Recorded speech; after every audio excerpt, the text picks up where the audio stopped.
पाकिस्तान ने T20 world cup squad के लिए 15 खिलाड़ियों के नाम फाइनल कर लिए। कौन कौन शामिल, आइए जानते हैं। पाकिस्तान क्रिकेट बोर्ड ने T20 वर्ल्ड कप के लिए कौमी स्क्वाड के 15 खिलाड़ियों के नाम फाइनल कर लिए हैं, ताहम बाज़ाब्ता ऐलान बाद में किया जाएगा।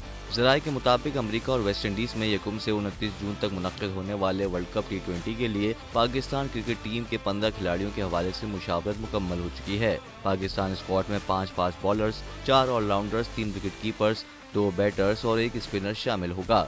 ज़राए का कहना है कि शादाब खान, साइम अयूब और उस्मान खान भी टीम में शामिल होंगे। हारिस रऊफ मुकम्मल फिट हैं और वो भी वर्ल्ड कप के स्क्वाड में शामिल होंगे।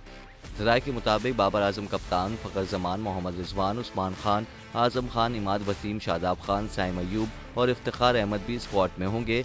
अबरार अहमद, शाहीन शाह अफरीदी, मोहम्मद आमिर, नसीम शाह, अब्बास आफरीदी भी पाकिस्तानी स्क्वाड में होंगे, जबकि 3 ट्रेवल रिजर्व्स में सलमान अली आगा, हसन अली और इरफान नियाजी शामिल होंगे।